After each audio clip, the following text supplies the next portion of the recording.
Hi and welcome to our tutorial. Today you're going to be learning how to use our real-time machine and how granulometry takes place.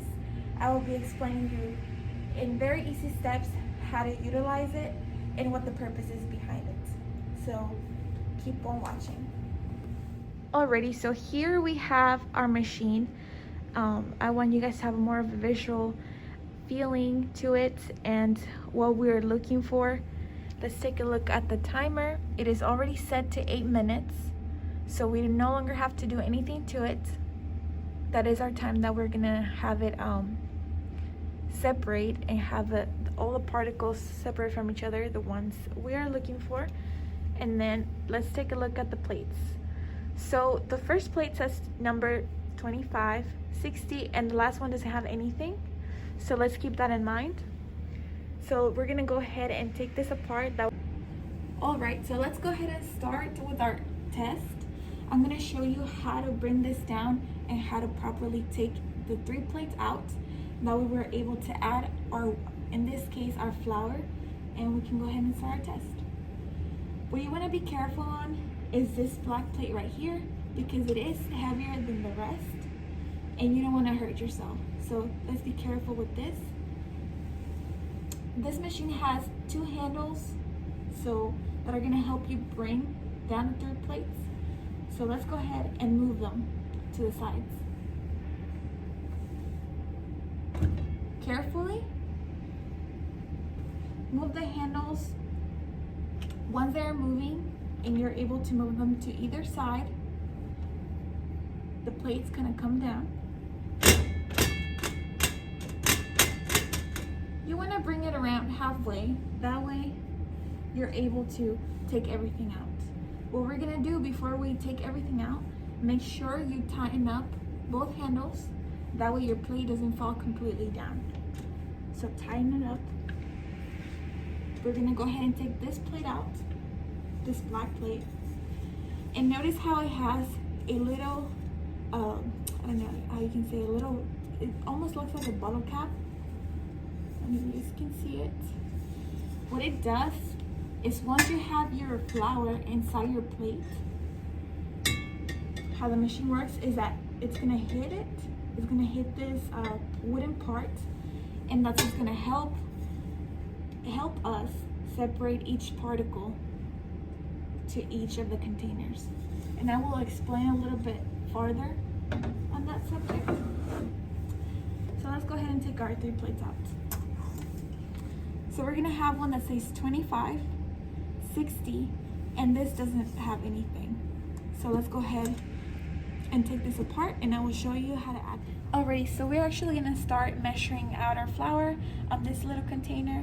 What we're gonna do first is go ahead and take a look at our number here. We're gonna go ahead and place our container on top of the scale. Notice how it says tare right here. Go ahead and tare. That way you have 0.0 when you begin your test. And we can go ahead and get the correct numbers down. So let's go ahead and start adding our flour in until we have 100 grams. All right. Once it is ready, we're gonna go ahead and put our lid on. And we are ready to take it to our machine. So let's go ahead and start. All right, so we are ready to go ahead and put our plates into the machine. You're gonna go ahead and place it on top. Carefully. Make sure it's sitting there correctly. You can always have the numbers facing you. And you're gonna go ahead and grab our black plate. Put it on top of the 3 plates. Again, as mentioned at the very beginning, this machine has 2 handles. You're gonna go ahead and turn them. You don't have to push the yellow button. You can just simply turn the handle to the side. So inward, you're gonna go ahead and put your hand on the bottom and push it up.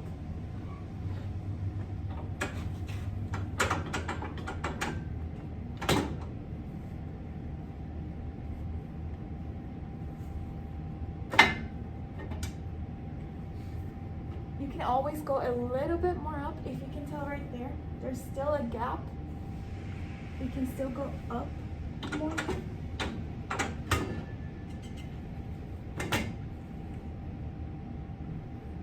Make sure you have around an inch close to the wooden part. That way it's able to have space and it can still hit this part, metal piece part. So let's go ahead and do that. Now that you have that set up, we're gonna make sure our timer is correct. Go ahead and click start. It's already set to 8 minutes. Now this machine does make a loud noise, so don't be afraid of that. It's not broken, it doesn't have an issue, it just does that. Because what it does, it will simply shake and make sudden movements. That way our particles can divide to each of our plates. So go ahead and click start.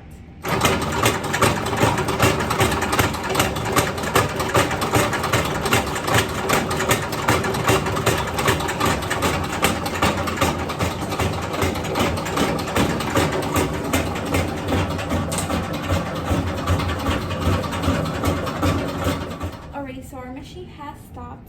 The 8 minutes are up, so we can actually take our flour out. Go ahead and do that.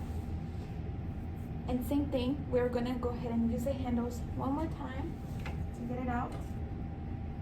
Gently moving to the sides. Put your hand down. Bring the plate halfway.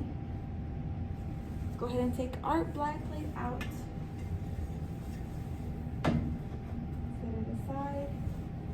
And we are going to have our final result here. So let's go ahead and get the final test out and final numbers. Alrighty, so let's go ahead and get our final results. Notice how I have my 3 plates here. They have already been through the process. They are out of the machine now, and they actually, the flour is already separated into the particles that it needed to be. So let's go ahead and take a look at them. Remember how we have mesh 25 on the top, very top, 60, and then we have our pan right at the bottom. And remember how we want to have our fine flour all the way in the bottom, and the other two have the particles that we don't really need into our flour. So let's go ahead and look at our board. It says mesh 25, full weight, empty weight, range, and we have results. Now let's explain why we have this written down. We have our full and empty, but let's start with empty. It says weights, notice on both of them, because what we're gonna do first is get onto our scale and actually get measurements for our mesh 25 and mesh 60. So how we're gonna do this is go ahead and take the tap off of the 3 plates. We're gonna go ahead and place it down so we can get our first weight for 25. So go ahead and put it down. Center it correctly, and let's go ahead and push tear. That way our scale can give us 0.0. Let's go ahead and take out our mesh 25, the one that has the less particles in it. Notice how you can barely even see them. They're tiny particles and they're the biggest ones. So let's go ahead and place it. Let's go ahead and push tear one more time because we want to have it on 0. I'm going to place it gently down. That way we can get our full number. And I actually went ahead and grabbed the numbers prior. So we actually have our empty, which I waited before I started the test. So first, without any flour in it, it gave me 366.76. And now, right now that it's full, it gave me 367.08. What we're gonna do from here to get our result, you want to go ahead and subtract. So we're gonna go ahead and you're gonna subtract your full weight and you're gonna take away your empty weight. So 367.08 minus 366.76, and that will give us 0.32.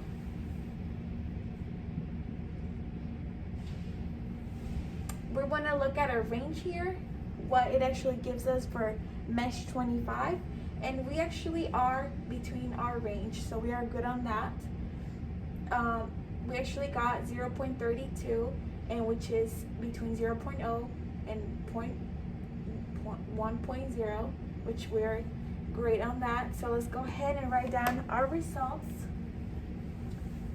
So 0.32. Looks easy, right? Let's go ahead and finish up with our mesh 60 now. So we can go ahead and take away our mesh 25. We no longer need that. We're still gonna leave our plate, our top here, that way we can use it as our base. Notice how I have two of the pans. Well, the one that we're actually gonna weight, and it's going to be our mesh 60, is the pan all the way at the bottom. We can actually put aside our mesh that is in between. We no longer need it right now. You want to click tear to get our weight for the full pan. Gently place it on the scale, and we actually got 3.99, and actually also went ahead and got the number before I started the test. So let's go ahead and look at it now. Whenever I actually weighted the empty pan, it gave me 346.90, and now that I got the full weight, it gave me 394.13. So same thing, same concept that we had for mesh 25, we're gonna have it on mesh 60. So same thing, we're gonna go ahead and grab our marker, and we're gonna go ahead and subtract our full weight minus our empty weight. And once you do that, you have 52.23. That is what it gives us once we go ahead and subtract. Let's go ahead and check if it's between our range. We actually have 52.23, and which is between our range, 50.0 and 65.0. So we are good on that as well. Let's go ahead and write our result down. 52.23. And we are finished with this part. What you want to do is just verify your numbers at the end of the test. That way, if you need to conduct it for some reason, or you're not between the range, you can go ahead and redo it again. That way you can actually test yourself and see if you know that our number of the result is correct. So let's go ahead and get this cleaned up and get to our cleanup part, which is our final part. Alrighty, so we are finally done with the test. We're gonna go ahead and I'm gonna show you our little utensils that we're gonna have to be able to clean each of the pans. Notice how I have this brush. It has bigger bristles and they're a little bit rougher. And I have what it looks like my painting brush, and the little bristles are very, very soft. And I'm gonna show you what we're gonna use these little tools for. So let's go ahead and grab the first one, 25. If you guys can see that, 25. So it has you can't even see it, right? It looks like little pieces of, even like tiny pieces of rice granulated. So what you're gonna do, you're gonna dump it. I have my trash can right here. You guys can't see it, but it's down here. What I'm gonna do is turn it over and hit it with my brush that has the biggest bristles. That way I can get all the residue out of the pan. So let's go ahead and do it. I'm gonna go ahead and turn it around. And I'm gonna go gently hit the back of it. That way I'm getting rid of all the product before I use water and actually rinse. This is really gonna make it easier for you guys once you're in the final stage. Already, so this is our final step, and they have been washed already. Now they're in the process of getting dried. Alrighty guys, so we are done with our tutorial. I hope it was easy and it had the information you were looking for. If you need to rewatch this video, go ahead and do so. If you need more information on how the machine works, go ahead and reference my PowerPoint. I have added pictures in there for you to make it even easier. And again, just thank you so much for watching, and I hope this helps you.